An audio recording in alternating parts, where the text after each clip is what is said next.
क्यों कथा में बार बार आता है शिव गुरु? शिव गुरु का मतलब है जिसके जीवन में मान अपमान दोनों सम।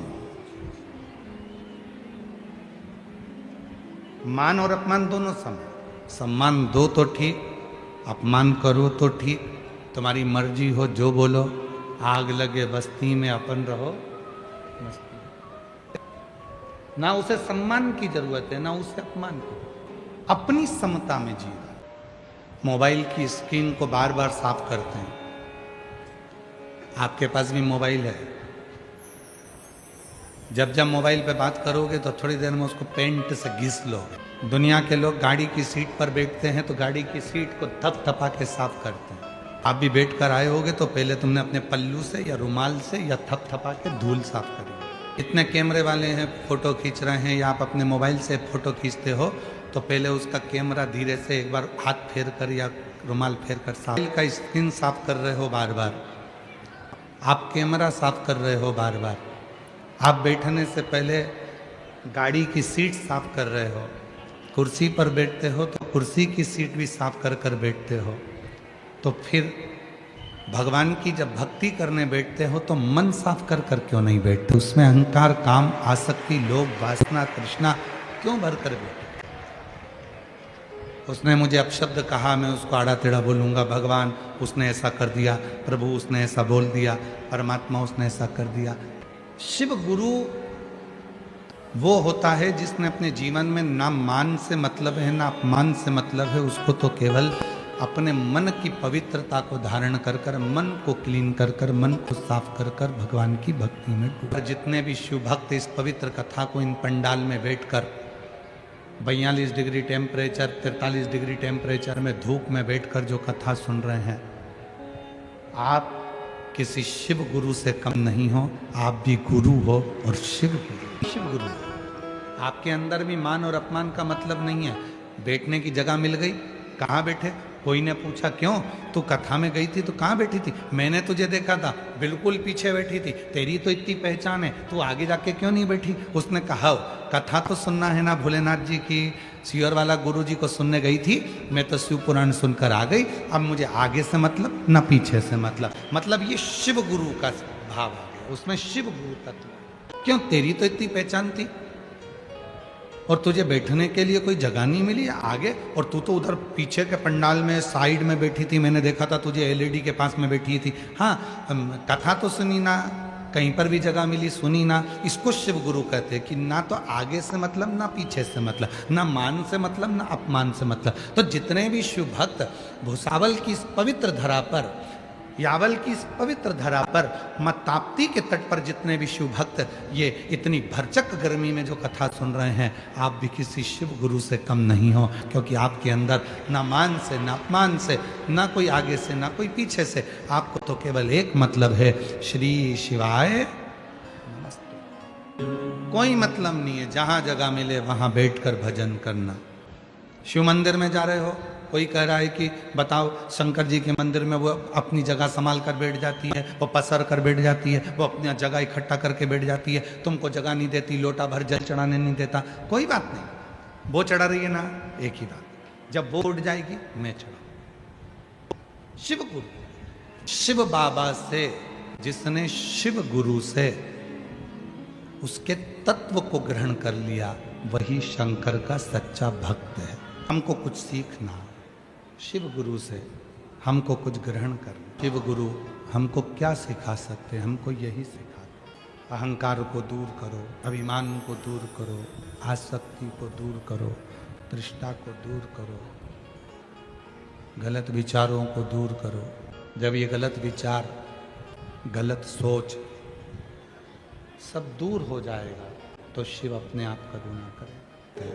एक ही चीज कहते हैं, अपने मन को क्लीन कर। लोग कहते हैं क्यों गुरुजी तुमने नया मंत्र निकाल दिया, श्री शिवाय नमस्तुभ्यम। हम उन बहन भाई से कहते हैं कि हमने इस मंत्र को नहीं निकाला, ये शिव महापुराण में विद्येश्वर संहिता में छुपा हुआ मंत्र था, जिसको मेरे भोले बाबा ने प्रकट कर दिया है, इसको हमने नहीं निकाला। आज का जो जमाना है, इस कली काल में ओटीपी का जमाना है। बैंक में अगर खाता खुलाना है तो एक ओटीपी आएगा, पैसे निकालना है तो एक ओटीपी आएगा, रजिस्ट्री कराना है जमीन की तो ओटीपी आएगा, कोई टैक्स का काम करना है तो ओटीपी आएगा, कोई टैक्स का काम करना है तो ओटीपी आएगा, कोई दूसरा कोई काम करना है तो ओटीपी आएगा। ये आज का जो जमाना है वो ओटीपी का जमाना है। इतना भी जमाना चल रहा है ये सब ओटीपी का।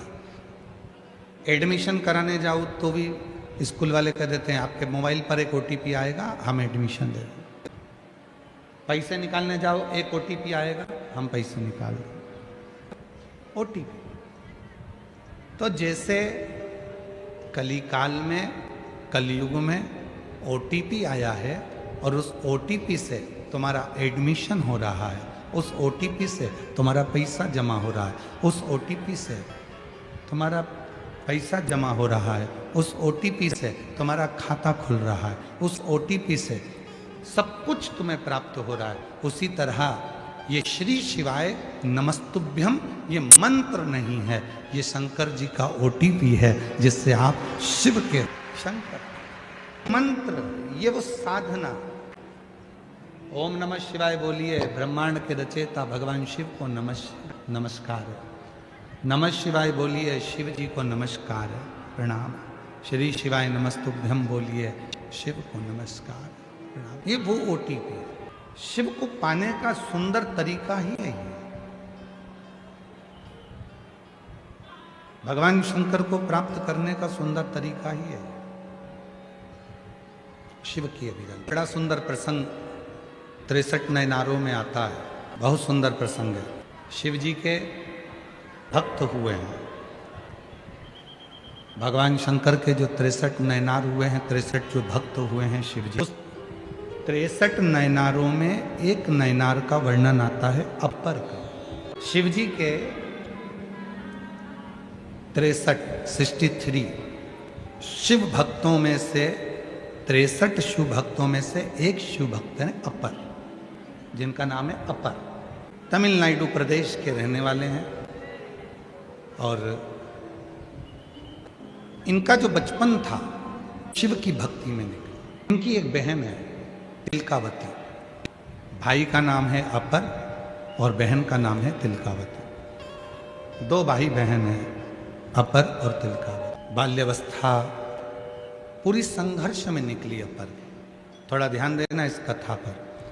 63 नयनारों में से एक नयनार, 63 शिव भक्तों में से एक शिव भक्त अपर की कथा है।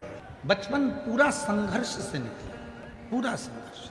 जैसे सोने को तपाएंगे तब उसमें निखार आएगा। सोना जितना तपता है उतना उसमें निखार आता है। चांदी के बिस्कुट की कीमत कम है, पर चांदी की पायल की कीमत, चांदी के जेवर की कीमत ज्यादा है। सोने के बिस्कुट की कीमत कम है और सोने के जेवर की कीमत ज्यादा। आप सोने वाले के पास जाकर झगड़ा करोगे, क्यों साहब सोना तो ये भाव चल रहा है और तुम उसका जेवर इतना महंगा दे रहे हो। चांदी तो ये भाव चल रही है और चांदी का जेवर, हमने चांदी की पायल बनवाई, चांदी की बिछुड़ी बनवाई, तुमने इतनी महंगी दी। हमने चांदी का कड़ा बनवाया, तुमने इतना महंगा दिया। बिस्कुट की कीमत कम है, जेवर की कीमत ज्यादा। और ये आप भी जानते हो। तुम्हारे लड़के की शादी करो और लड़के की शादी में हमारे उधर का एक नियम है कि बहू के चढ़ावे में जेवर दिया जाता है। इधर का नहीं मालूम हमको, भूसावल का इधर देते हैं क्या? अरे जम के तो बोलो। बहू को देते हो पाटली, हार, मंगलसूत्र और ये सब जेवर जो है देना पड़ता है। इधर है ऐसा? हो क्या? ठीक है, मतलब तुम भी अपने ही वाले हो। ठीक है, मतलब यहां पर भी बहू को जेवर दिया जाता है।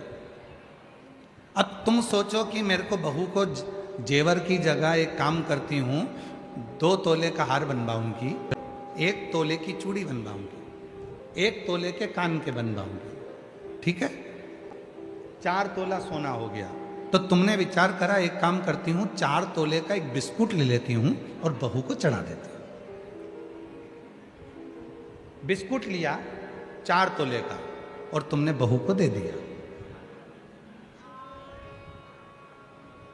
अच्छा लगेगा? ससुर बहू के मायके वाले क्या कहेंगे? हाओ इतना सा बिस्कुट 4 तोले का दे दिया, इतना सा। और वही 4 तोले के बिस्कुट की तुमने हार बनवाया, पाटली बनवाई, कान के बनवाए, बेंदा बनवाया, नथनी बनवाई, सब कुछ बनवा कर तुमने दिया। तो पूरा घर देखकर वाह इतना सोना दिया, इतना सोना। बिस्कुट दिया, कीमत उतनी थी, बिस्कुट दिया 4 तोले का और 4 तोले का ही जेवर दिया। पर जेवर देखते से लोगों ने कहा हाफ सेट, फुल सेट, हाथ का, पाँव का और नथनी, बोर, बुंदा सब दिया। और अगर इतना सा बिस्कुट दे देते एक डिब्बी में रख के तो लोग कहते ओ राम बताओ लड़की की किस्मत फूट गई, इतना सा दिया, सास इतनी कंजूस है, इतना सा दिया। वो भी 4 तोला, ये भी 4 तोला, बस अंतर इतना है वो 4 तोला दिख नहीं रहा और ये 4 तोला दिख रहा है। बिस्कुट की कीमत कम है, जेवर की कीमत ज्यादा है। क्यों है? क्योंकि वो जेवर को घड़ने में, बनाने में समय लगता है, उसको फैलाने में समय लगता है। उसी तरह एक साधारण व्यक्ति की कीमत कम होती है और एक शिव भक्त की कीमत ज्यादा होती है।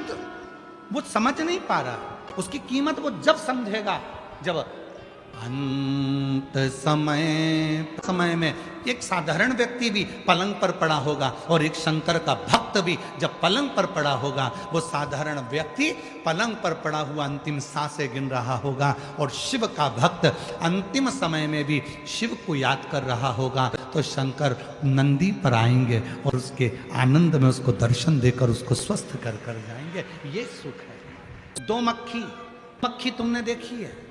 ऐसा नहीं है कि भुसावल वालों ने मक्खी नहीं देखी। एक मक्खी तुम जहां बैठे हो वहां भी घूम रही होगी भिन भिन भिन करके वो मक्खी। और एक मक्खी मधुमक्खी, मक्खी दोनों है, दोनों की एक ही जाति है, दोनों एक ही प्रजाति के हैं। वो भी मक्खी, ये भी मक्खी। मधुमक्खी उड़कर आती है, फूल ढूंढती है, मधुमक्खी फूल का रस ढूंढ रही है।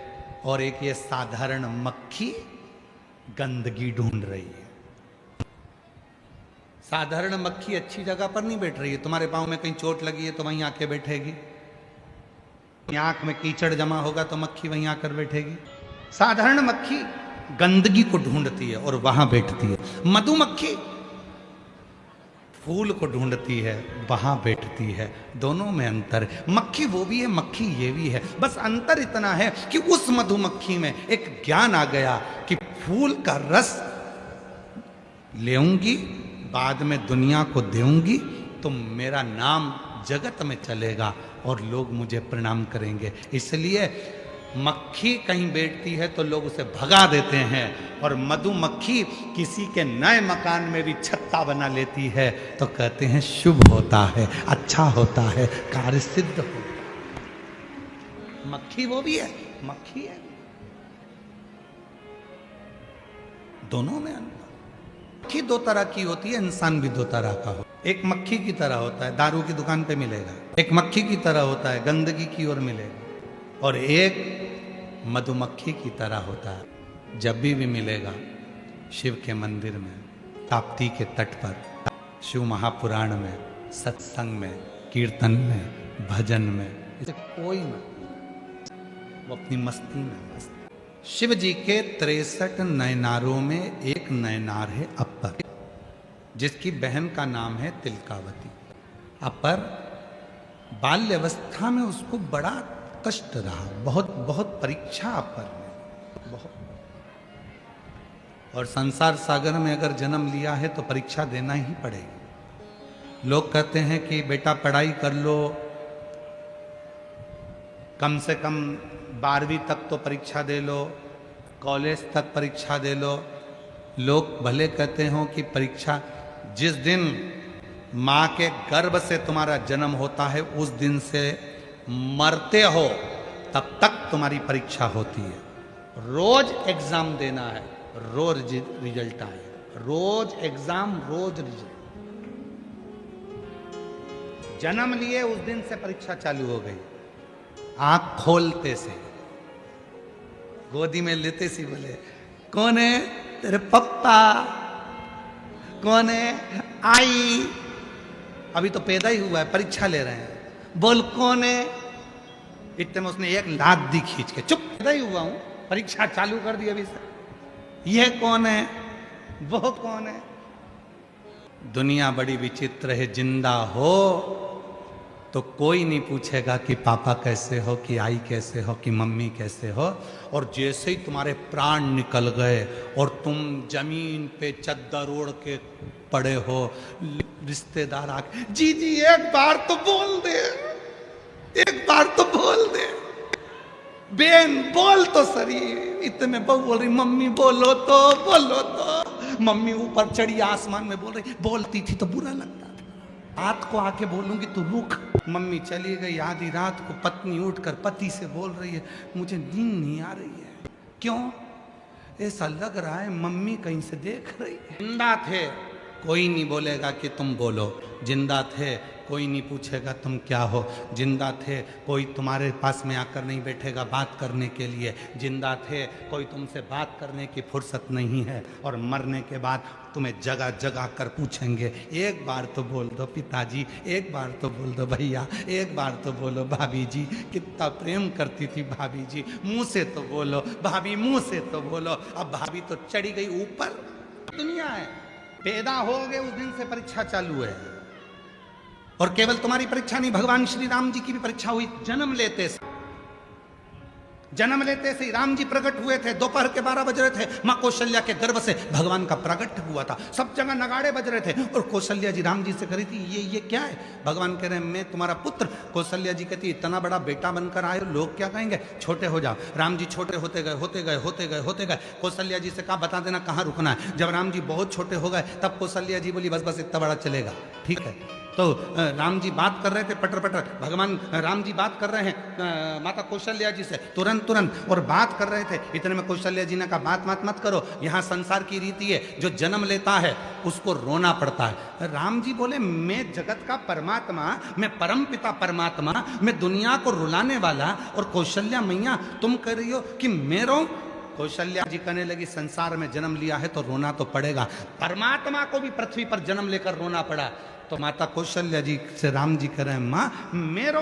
कौशल्या जी कहती हैं संसार में जिसका जन्म होता है वो रोता है, और आज से रोना चालू करेगा तो मरे तब तक रोना पड़ता है, इसलिए रो। तब कौशल्या माता के सामने राम जी रोना प्रारंभ करे। प्रथम दिन से तो केवल परमात्मा नहीं रोया है, परीक्षा तुम्हारी भी होती है। जब तुम्हारा जन्म हुआ उस दिन से परीक्षा। लोग कहते हैं अभी तो बच्चा है, अभी कहाँ परीक्षा देगा, पहली क्लास से चालू होगा, नर्सरी से चालू होगा, KG1 से चालू होगा, फर्स्ट में, सेकंड में, थर्ड में, 12th में, फर्स्ट ईयर में, सेकंड ईयर में, फाइनल में परीक्षा देते देते जिंदगी केवल इतनी नहीं, जब मरोगे उसके पहले भी परीक्षा चल रही, उसके पहले भी परीक्षा चल रही। रिजल्ट आए, 3 तरह के रिजल्ट हैं, पास हो जाओ, फेल हो जाओ या सप्लीमेंट्री। एक आध सब्जेक्ट रुक गया फिर क्लियर करो। उसी तरह से 3 तरह। पास मतलब बेकुंठ, अब जन्म नहीं होना है, पुनरपि जननम पुनरपि मरणम के प्रपंच से छूट गए। फेल मतलब वापिस नरक में आओगे, फिर 84 लाख योनियां काटो, फिर वापिस मनुष्य की। और तीसरे नंबर का है सप्लीमेंट्री। सप्लीमेंट्री मतलब हॉस्पिटल में पहुंच गए, अंतिम सांसें चल रही है, डॉक्टर ने वेंटिलेटर लगा दिया, आखिरी में जवाब दे दिया, माइनर अटैक आया, हार्ट अटैक आया, गाड़ी में थे और पूरे की पूरे नीले पड़ गए, मर गए, श्वास निकल गई, उसके बाद भी थोड़ी सी दवाई काम कर गई और तुम्हारी श्वास वापिस आ गई, तुम ठीक हो गए। समझ लेना सप्लीमेंट्री आई थी, थोड़ा सा अच्छे से पढ़ाई कर लो और भजन कर लो, कीर्तन कर लो, दान कर लो, पुण्य कर लो, सत्कीर्तन कर लो, शिव पुराण की कथा सुन लो और एग्जाम क्लियर कर लो। पर लोग इतने चतुर हैं कि सप्लीमेंट्री आने के बाद भी पढ़ाई नहीं करते और वो नकल करने की कोशिश करते हैं। जैसे ही ठीक हुए दुकान पे जाके बैठ गए, जैसे ही ठीक हुए अपने काम में लग गए, पर भगवान का नाम नहीं लिया, भजन नहीं किया, कीर्तन नहीं किया, मंत्र जाप नहीं किया, स्मरण नहीं किया, वापिस अपने काम में लग गए। भगवान ने कहा अब वापिस एग्जाम दिलवाऊंगा तेरा, रुक जा, चक्र उसमें घूमना। फिर वो तुम्हें समझने की जरूरत है। सास गाली देवे दिल पे नहीं लेवे, क्यों लो दिल पे? वो गाली दे रही है, देने दो, वो दे रही है ना, देन दो ना, तुम्हें क्या करना, तुम जवाब मत दो ना। संसार सागर में अगर वापिस आए हो, संसार सागर में ये जन्म मिला है, तो क्यों अपने दिल पे प्यार करना, क्यों अपने मन में? सास गाली देवे दिल पे नहीं लेवे, उम्र का है गाली दे रही है, देन दो उसको, वो तुम्हें सिखा रही है। कुम्हार को देखो जो मटका बनाते हैं, कुम्हार को देखो जो बर्तन बनाते हैं मिट्टी के, वो कुम्हार एक हाथ अंदर रखता है मटका बनाते समय, और एक हाथ से थप थप थप थप थप थप, एक हाथ अंदर, एक हाथ थप थपाता है। बस घर की बुजुर्ग माँ भी ऐसी होती है, घर का बुजुर्ग बाप भी ऐसा होता है, अपनी बहू को, अपने बच्चों को थोड़ा थप थपाता है, थोड़ा कष्ट देता है, पर नीचे से संभालता भी रहता है। मेरी बहू है, मेरा बेटा है, मेरा। शिव के 63 नयनारों में, 63 नयनारों में एक नयनार है अपर, और अपर की बहन है तिलकावती। अपर की बहन तिलकावती। 63 नयनारों। बचपन संघर्ष में निकला, तीन ने अपनी जिंदगी में संघर्ष किया है, वही एक दिन वही राज। संघर्ष होना चाहिए। किसी डॉक्टर के पास जाकर पूछना, छोटा सा बच्चा 2-3 साल का, उसको कालीन पर रखो, डनलप के गद्दे पर रखो, मखमल के कपड़े पहनाओ, खूब सुंदर सुंदर श्रृंगार करो, वो बच्चा बार बार बीमार पड़ता रहेगा। डॉक्टर कहते हैं कि इसको थोड़ा मिट्टी में खेलने दो, डॉक्टर कहते हैं इस बच्चे को थोड़ा जमीन पर खेलने दो, इसको मिट्टी शरीर में लगने दो। जब ये मिट्टी शरीर में लगेगी तो ये बच्चा मजबूत होगा और इसकी जो बीमारियां हैं वो थोड़ी कम होगी। इसको मिट्टी लगना चाहिए। अगर बच्चे को थोड़ी सी मिट्टी लग जाए, थोड़ा सा दादी ने काम बता दिया, थोड़ा सा कह दिया, जा बेटा जे सामान लिया, तो माँ का मुंह फूल जाता है। मेरे बेटे को ही बोलती हो काम के लिए, उसकी उम्र है इतनी सी, वो जाएगा सामान लेने के लिए, तुम्हारा नौकर लगा है क्या? वो बच्चे को दादी काम बता रही है, वो बार बार जाना आना करेगा, उसके स्वास्थ्य के लिए लाभदायक। भारत के एक संत घूमने के लिए विदेश गए, तो विदेश में 2 हॉस्पिटल बने थे। एक हॉस्पिटल बना था नॉर्मल डिलीवरी होती है, दूसरा हॉस्पिटल बना था ऑपरेशन से डिलीवरी होती है। बच्चा होता है नॉर्मल, दूसरा था ऑपरेशन से बच्चा होता है। संत ने जाकर ऑपरेशन वाले हॉस्पिटल में पूछा कि यहाँ ऑपरेशन से बच्चा होता है और तुम्हारे सामने बना हुआ हॉस्पिटल है उसमें नॉर्मल डिलीवरी होती है, नॉर्मल बच्चा होता है, ये इसका दोनों का अंतर क्या है? तो कहा जहां ऑपरेशन से बच्चा होता है उसकी फीस 1.5 लाख रुपए, ठीक है, जहां नॉर्मल डिलीवरी होती है उसकी फीस 3.5 लाख रुपए। तो उसने कहा ऑपरेशन से डिलीवरी में 1.5 लाख और नॉर्मल डिलीवरी में 3.5 लाख, ऐसा कैसे? उसने अंदर गया तो सारी मशीनें देखी, ऑपरेशन से बच्चा होता है, अब नॉर्मल डिलीवरी होती है। वहां गया, वहां जाकर देखा तो एक छोटा सा कमरा दे दिया, कमरे के बाहर एक गार्डन दे दिया, गार्डन में थोड़े से आटा पीसने के लिए चक्की रख दी, थोड़ी सब्जियां दे दी बोने के लिए, और कह दिया इसमें हम लड़की को रखते हैं जिसका गर्भ रहता है, उसको कहते हैं सब्जी काटो, सब्जी बनाओ, अपने घर का पोछा लगाओ, झाड़ू लगाओ, बर्तन मांजो और चक्की चलाकर आटा पीसो, रोटी बनाओ और खुद बर्तन मांजो और खुद पानी भर कर लाओ। जब वो पानी भरने जाती है, जब वो चक्की पीसती है तो 3.5 लाख रुपए तुम नॉर्मल डिलीवरी का ले रहे हो और 1.5 लाख रुपए तुम ऑपरेशन का ले रहे हो, गजब है। अब वहां जाकर देखा तो विदेश में जितने ऑपरेशन के लिए बच्चों की माताएं नहीं खड़ी थी, उससे ज्यादा नॉर्मल डिलीवरी के लिए खड़ी थी। और वही कि भाई हमारे भारत में होता है, सास कह देती है बेटा थोड़ा काम कर लो डिलीवरी के टाइम, जापे के टाइम, तो बहू को लगता है कि मम्मी तो मुझसे काम करा रही है। इतने में गई डॉक्टर को दिखाने, डॉक्टर ने कह दिया बेड रेस्ट, पड़ी रहो मोबाइल चलाती रहो। और mobile bed rest, mobile bed rest, mobile bed rest, mobile बैठे बैठे खा लिए, बैठे बैठे काम कर लिया। मोबाइल में दिन भर कार्टून देखती रही तो औलाद भी कार्टून जैसे दिन भर मोबाइल में नाटक देखती रही। नाटक में कहीं की ना कहीं की 24 घंटे रोती मिले। तुम देखो कोई भी सीरियल निकाल के देखना, जितने अभी तक नाटक बने हों, चाहे किसी भी टीवी पर चलते हों, किसी भी टीवी का एक एक सीरियल पुराने से लेके आज तक का निकाल कर देख लो, सारे सीरियल में जब भी देखोगे 2-4 दिन खुशी दिखाते हैं, बाकी के समय रोते ही बताएं तुम, 24 घंटे रोते। तो वो दिन भर बेड रेस्ट में केवल नाटक देखती रही तो औलाद भी नौटंकी पैदा हुई। गोदी में ले तो चुप, जमीन पे सुलाओ तो पे करे। फिर सास को गुस्सा आ जाता और आखिरी में सास गुस्से में कह देती भैया हमारे भी 3-3 4-4 थे बहू, तूने गजब की औलाद पैदा करी, धन्य है।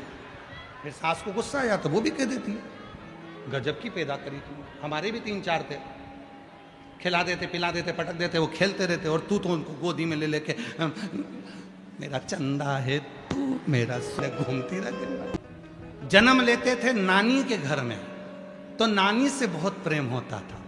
पहले के बच्चे दादी के घर पैदा होते थे तो दादी से प्रेम होता था। आज के बच्चे हॉस्पिटल में पैदा होते तो डॉक्टर सिस्टर से प्रेम होता है। हर 15 दिन में बीमार पड़ जाते हैं, हॉस्पिटल लेके जाओ, बस हॉस्पिटल की सीढ़ी चढ़ो और बच्चा ठीक, क्योंकि उनको उनकी मौसी की याद आने लगती, उनको मामा याद आता है, डॉक्टर मामा, बस हाथ लगाता और बच्चा ठीक हो जाता है। फिर कहते हैं हमारा फैमिली डॉक्टर इतना बढ़िया है, बस हाथ लगाता ठीक हो जाता। क्यों? क्योंकि उसको आदत पड़ी है। नानी के घर पैदा होता तो नानी के यहाँ जाकर खुश होता, दादी के यहाँ पैदा होता तो दादी के यहाँ खुश होता। हॉस्पिटल में पैदा हुआ है तो 15-15 दिन में उसको हॉस्पिटल की याद आती है तो ले जाना पड़ता ही। कभी सांस उठेगी, कभी सर्दी हो गई, कभी जुकाम हो गया, कभी कुछ हो गया, फिर लेके भागो, फिर लेके भागो, और हॉस्पिटल की सीढ़ी चढ़ते से एकदम ठीक। लोग कहते हैं भगवान तुमने हमको इतनी समस्या दे दी, भगवान मुझे इतना दुख दे दिया, भगवान इतना दुख दे दिया। एक दिन शंकर जी आए, शंकर जी ने कहा रुक जा, तू हमेशा कहता है मेरी समस्या बहुत बड़ी है, मेरा दुख बहुत बड़ा है। शंकर जी ने कहा जितने भी आएंगे सब अपनी अपनी समस्या लिखो, ऐसे कुड़कुड़ा के पटक दो, और सबको लगता है कि मेरी समस्या बड़ी है, इसकी समस्या कम है, इसकी समस्या बड़ी है, इसकी समस्या कम है, तो सब अपनी अपनी समस्या लिख के पटको, और सब अपनी अपनी पटकने के बाद एक एक पर्ची उठा लो, और जो पर्ची उठाएंगे वो समस्या उसकी रहेगी। ठीक है? एक व्यक्ति रोज आता था, भगवान इतना दुखी हूँ, इतनी बड़ी समस्या मेरी रखती। भगवान ने कहा लगाओ पर्ची लाओ। सबने अपनी अपनी पर्ची लिखी, समस्या लिखी, डाल दी। अब भगवान ने कहा उठा लो, सबने पर्ची उठा ली। इतने में जो व्यक्ति कहता था भगवान तूने इतनी बड़ी समस्या दे दी, भगवान से कह रहा मुझे ये पर्ची नहीं चाहिए, वापिस रखो, वापिस पर्ची रखो। भगवान ने पूछा क्यों? मेरी समस्या छोटी थी, इसकी और बड़ी है, मेरे को नहीं चाहिए। हमको लगता है हमारी समस्या बड़ी है, हमको लगता है हमारा दुख बड़ा है। उस परमात्मा से पूछो उसने दुख क्यों दिया। उस परमात्मा ने दुख इसलिए दिया कि आज तुझे दुख देकर, तुझे तपाकर, तुझे खरा सोना बनाकर, तेरा जेवर बनाकर भगवान तुझे कीमत वाला बनाना था। अपर तिलकावती दोनों ने बाल्यावस्था से दुख देखा, उन्होंने बाल्यावस्था से दुख देखा, कष्ट देखा, इतना कष्ट, इतना दुख देखा उन्होंने अपनी जिंदगी में। वो दुखी दुख में अपर एक दिन अपने धर्म को छोड़कर दूसरे धर्म में चला। शिव महापुराण की कथा कहती है रूखी रोटी खा लेना, प्यासे रह लेना, पर दूसरे धर्म में कभी प्रवेश मत कर। एक दान होता है कन्यादान। जिस बाप की बेटी जन्म लेती है, जिस मां की कोख से बेटी ने जन्म लिया है, अगर वो माँ बाप अपनी बेटी का कन्यादान नहीं कर पाते हैं तो उस माँ बाप को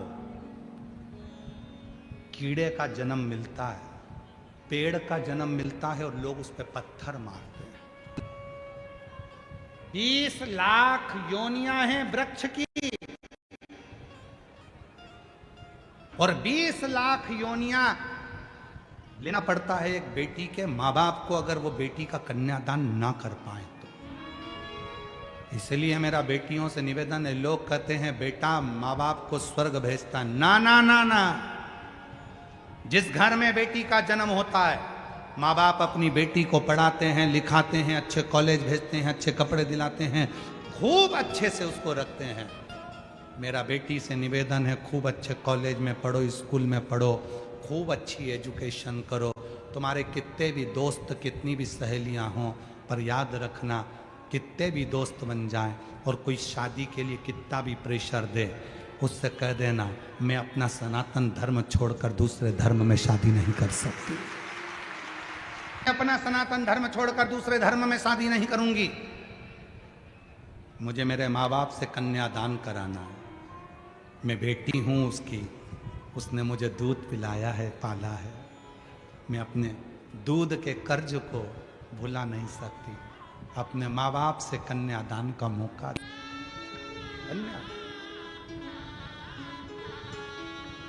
अपने हिंदू सनातन धर्म में शादी करो, दूसरे धर्म में क्यों जाना। जरा सा मोटरसाइकिल लेकर आया, 10 रुपए की चाउमीन खिलाई, वो मोटरसाइकिल भी सुधरने के लिए आई थी दूसरे की, और उस मोटरसाइकिल पे तुम्हें एक्शन दिखाने आया और तुम उसको देखकर पिघल गए, और 10 रुपए की चाउमीन में 15 रुपए के गोलगप्पा में गोल हो गई। गजब। अरे मेरे महाराष्ट्र की बेटियों, तुम अहिल्याबाई के जमाने की बेटियां हो, तुम जीजाबाई के जमाने की बेटियां हो, तुम मुक्ताबाई के यहाँ की बेटियां हो। महाराष्ट्र की एक एक बेटी जीजाबाई है, महाराष्ट्र की एक एक बेटी अहिल्याबाई होलकर है, महाराष्ट्र की एक एक बेटी मुक्ताबाई है। कैसे पीछे हट जाए। छत्रपति वीर शिवाजी महाराज की कथा, छत्रपति संभाजी महाराज का चरित्र कहता है, छत्रपति संभाजी की धर्म पत्नी अपने पति के साथ कदम से कदम मिलाकर चलती थी और कहती थी, स्वामी चिंता मत करना, जब तुम्हारी तलवार हल्की पड़े, तुम्हारी ये पत्नी तलवार लेकर मैदान में कूद पढ़ लिख गए तो तुम्हें शंकर का मंदिर बुरा लगने लगा, थोड़े से पढ़ लिख गए तो तुम्हें सनातन धर्म बुरा लगने लगा, थोड़े से पढ़ लिख गए तो तुम्हें मंदिर दिवालय बुरे लगने लगे, तुम थोड़े से पढ़ लिख गए तो तुम्हें ये सब ढोंग ढकोसला लगने लगा। मेरे माँ बाप ने मुझे जन्म दिया है, कहीं नहीं जाऊंगी, दोस्ती किसी से भी हो, कितना भी बड़ा बेस्ट फ्रेंड हो, कितनी भी बढ़िया बेस्ट फ्रेंड मैं सहेलियां हो, नहीं, मैं अपना सनातन धर्म अपनाऊंगी। मेरी मांग में सिंदूर होना चाहिए, नाक में नथनी। जब त्यौहार मनाया जाए पोंगल का, जब त्यौहार मनाया जाए उस समय पर सारे त्योहारों में मैं सज धज कर मेरे सनातनियों के बीच में निकलूं। आगे कथा में आप सुनेंगे, अपर की कथा में बहन स्वयं तिलकावती ने, जब भाई अपर दूसरे धर्म में चला गया, अपर दूसरे धर्म में चला गया क्योंकि बहुत कष्ट झेल रहा था, तो दूसरे धर्म के लोगों ने कहा हमारे पास आ जाओ, हम तुमको खाना देंगे, हम तुमको ये देंगे, हम तुमको वो देंगे। बहुत सारे लोभ दिए जाते हैं, बहुत सारे लोग, मैं तुम्हें ये दे दूंगा और तुम्हें ठीक कर दूंगा। कभी शिवपुराण ये नहीं कहती कि मेरे पास आकर बैठना मैं तुम्हें दे दूंगा। तुम्हारे आने के लिए शिवपुराण में कभी गाड़ी नहीं लगती, कभी मोटरसाइकिल नहीं लगती, कभी तुम्हारे लिए वीआईपी ट्रीटमेंट नहीं होता, तुम्हारे लिए सोफा नहीं लगता, तुम्हारे लिए कूलर नहीं लगता, तुम्हारे लिए कोई वीआईपी व्यवस्था नहीं होती। फिर भी तुम अपना 200 रुपया खर्च कर कर, अपना 500 रुपया खर्च कर कर, तपती हुई धूप में, चढ़ती हुई गर्मी में, पानी की प्यास लग रही है, 4 घंटे से कथा का इंतजार कर रही हो और 3 घंटे की कथा सुनकर तब तुम 8-9 घंटे पंडाल में बैठकर तपस्या कर कर कथा सुनने के लिए आ रहे हो। इसमें कोई लोभ शिवपुराण कभी नहीं दी। उसके बाद भी तुम जानती हो कि शंकर की कथा सुनूंगी तो मेरा बाबा मेरे दुखड़ों को हर देगा। जब इतना विश्वास लेकर आओगे तो बाबा पूर्ण तो करेगा, बाबा पूर्ण करेगा। कभी शिवपुराण ने ये नहीं कहा कि मेरे पास आना तो मैं तुम्हारा दुख मिटा, कि मैं तुम्हारा दुखड़ा समाप्त कर दूंगा। एक तत्व कहती है भजन करो, शिवपुराण एक तत्व कहती है कीर्तन करो, शिवपुराण एक तत्व कहती है स्मरण करो, नाम जप। संकोच नहीं करना। मां अहिल्याबाई होलकर के उस महाराष्ट्र की पवित्र धरा से हो तुम लोग, जीजाबाई की धरा से हो तुम लोग, छत्रपति संभाजी महाराज की धरा से हो आप लोग। खड़ी हो जाओ जितनी बैठियां हैं,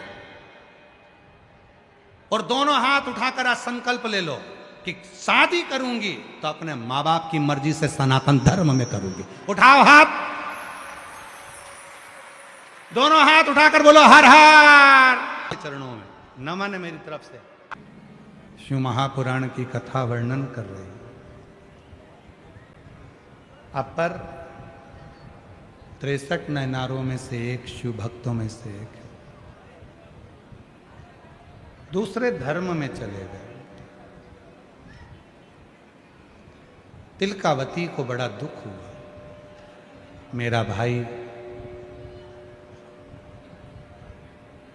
और दूसरे धर्म में चले गए। बड़ी रोती थी तिलकावती, बहुत रोती।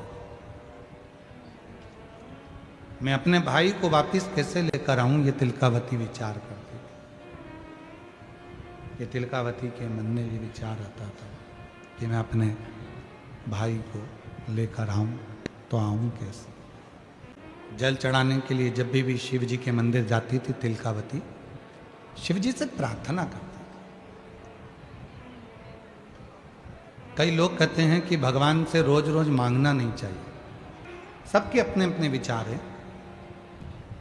कई लोग कहते हैं कि भगवान से रोज मत मांगो, कोई कहता है भगवान से मत मांगा करो, भगवान को तो दिया जाता है, उनसे मांगा नहीं जाता। पर शिव महापुराण की कथा कह रही है किसी दूसरे से नहीं मांग रहे हो, अपने बाप से मांग रहे हो।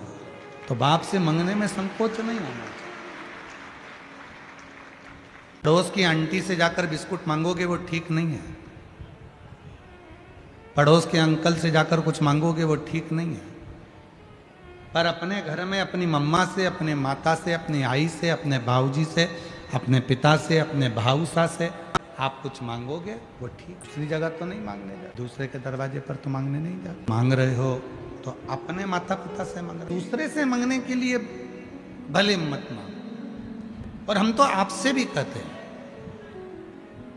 अपने दुखड़े, अपने मन की बात जब रोज शिव जी के मंदिर में जल चढ़ाने जाओ तो रोज अपने बाबा से अपने दिल की बात करा करो। बड़ी दूर दूर से लोग शिव महापुराण के पंडाल में आते हैं, केवल वो 5 बार जो श्री शिवाय नमस्तुभ्यम बोला जाता है, और बाबा को जब बोला जाता है कि बाबा मेरे सब दुखड़े काट, बस उस स्तुति के लिए 2 मिनट का जब मौन होता है, उस मौन में आप और हम अपने मन की कामना अपने देव अधिदेव महादेव से कहते हैं, अपने बाबा से।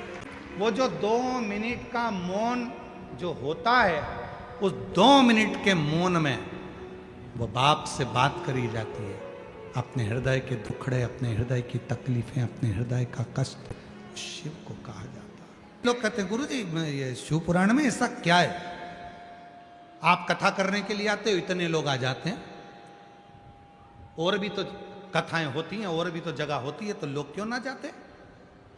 हमको नहीं मालूम, पर हमको इतना जरूर मालूम है, पहले एक रेडियो होता था, रेडियो का सिग्नल विविध भारती से नहीं मिलता था, तो उधर जाते थे, वहां मिल रहा है क्या, वहां मिल रहा है क्या, वहां मिल रहा है।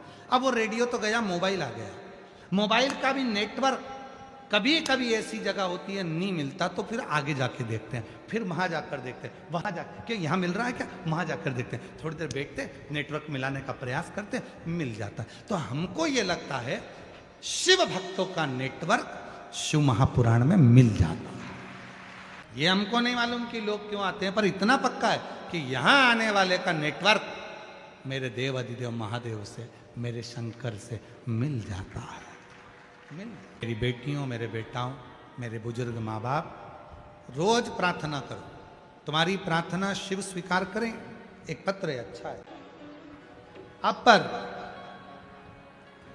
को लाने के लिए तिलकावती शिव जी से रोज निवेदन करती। आप भी रोज निवेदन करो, प्रतिदिन। अपने पिता से मांगने में संकोच। दुनिया का कोई, बहुत महाराज होंगे जो कहते हैं भगवान से मत मांगो, भगवान को तो दो, भगवान से मत मांगो। भगवान हमारा बाप है, शिव हमारा बाप है, हमारा पिता है। तिलकावती की बात भगवान शिव ने स्वीकार कर ली। एक दिन अपर बीमार पड़ गया, उसके जिस धर्म में वो गया था उस धर्म के लोगों ने उसका इलाज करवाया, पर अपर ठीक नहीं हुआ। अपर को वेदों ने कह दिया, डॉक्टरों ने कह दिया कि ये मर जाएगा इतने दिन बाद। तो अपर को याद आया कि एक बार मैं अपनी बहन से मिल आऊं, भले मैं दूसरे धर्म में चले गया हूं पर मैं अपनी बहन से तो मिलकर आऊं। और अपर अपनी बहन से मिलने के लिए तिलकावती से मरने से पहले चला गया। तिलकावती ने देखा, तिलकावती देखी अपर को, मेरा भाई बीमार। अपर कहता है बहन कुछ दिन में मेरे प्राण छूट जाएंगे। तिलकावती ने कहा भैया कैसी बात करता कि कुछ दिन में प्राण छूट जाएंगे, चल मैं तुझे लेकर चलती हूं भोलेनाथ के मंदिर। तिलकावती ने जैसे ही हाथ पकड़ा अपर का, अपर ने कहा कि मैंने दूसरा धर्म अपना लिया है, मैं मंदिर कैसे जाऊंगा, लोग क्या कहेंगे, अगर मैं मंदिर जाऊंगा तो दुनिया क्या कहेगी। याद रखना, मंदिर जाओगे तो लोग ताना देते हैं, मंदिर जाओगे तो लोग अपशब्द कहते हैं, मंदिर जाओगे तो लोग आक्षेप लगाते हैं। कभी तुम मॉल में घूमने जाओ, फिल्म देखने जाओ, कोई तुम पर उंगली नहीं उठाएगा। हमेशा अच्छी जगह जाओगे तो ही लोग अपशब्द कहेंगे, आक्षेप लगाएंगे। चल तू मेरे साथ। बहन तिलकावती ने अपर का हाथ पकड़ा, मंदिर ले गई शंकर के, शिव जी पे चढ़ाया जल, उसी चढ़े हुए जल को अपने भाई को पिला दिया। पीते से ही भाई ने विचार कर लिया मैं दूसरे धर्म में नहीं, शिव की शरण में रहूंगा। तिलकावती ने अपर को शिव मंदिर में ले गई। शिव की कृपा से अपर ठीक हो गया। पर जिस धर्म में पहले गया था उस धर्म के राजा ने अपर को कष्ट पर कष्ट दिया। चूने की भट्टी में ले जाकर डाल दिया, अपर ठीक निकल गया। खोलते हुए पानी में डाल दिया, अपर ठीक निकल गया। अपर ने विचार कर लिया बहन तिलकावती, उस शिव का दिया हुआ ये मेरा शरीर है और शिव ने इस शरीर को दिया है, इसलिए शरीर को अब कहीं नहीं लेकर जाऊंगा, जाऊंगा तो शिव के द्वार, शिव की चौखट। जैसे विदल और उत्पल दो असुर हैं और वो दोनों असुर मादा आद्य शक्ति मां जगत जननी जगदम्बा की ओर आसक्त होकर जाते हैं और मां जगत जननी जगदम्बा एक कुंदुक उठाकर उन पर प्रहार करती और वो कुंदुक शिव जी के चरण, तो शिव जी का नाम कुंदकेश्वर महादेव, शिव जी के चरणों में जाकर गिरता है तो शिव जी का नाम कुंदकेश्वर महादेव। का एक नाम कुंदकेश्वर महादेव एक ऐसा नाम है जिस नाम को शरीर में अगर डॉक्टर को दिखाया है दवाई नहीं लगती है, पहले तो डॉक्टर को शिव मानो। जिस डॉक्टर के पास आप अपना इलाज कराने के लिए जा रहे हो उसको ये मानकर जाओ कि ये शंकर है। डॉक्टर शिव का एक रूप होता है जो आपको दवाइयाँ देता है।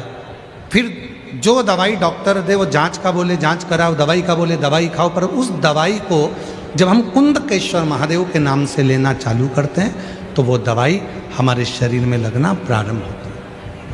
अगर शरीर में नी भी लगती, सीहोर से रुद्राक्ष लेकर आते हैं तो हम उसका जल पी रहे हैं, दवाइयाँ ना ले, ना ना, दवाई डॉक्टर शंकर का एक रूप है। शिव महापुराण में जब माता पार्वती जी अर्पणा हो गई, बिल्कुल दुर्बल सा शरीर हो गया, तब शिव डॉक्टर बनकर आए। इसलिए हमारे यहाँ डॉक्टर को शंकर माना गया और शंकर को डॉक्टर माना गया। जो दवाई दे वो ले। हाँ, कभी जाएं सीहोर, कल 15 मार्च से रुद्राक्ष वितरण प्रारंभ हो जाएगा, पूरे साल बटेगा। सुबह 10 बजे से लेकर शाम को 5 बजे तक कभी भी आप सीहोर जाएंगे, लाइन में लगेंगे, रुद्राक्ष लेंगे, उसको तांबे के लोटे में गलाकर शिव को जल चढ़ाकर आचमन करेंगे या गले में धारण करेंगे। शिव जी का नाम कुंदकेश्वर हो गया। भगवान कुंदकेश्वर पधार रहे हैं।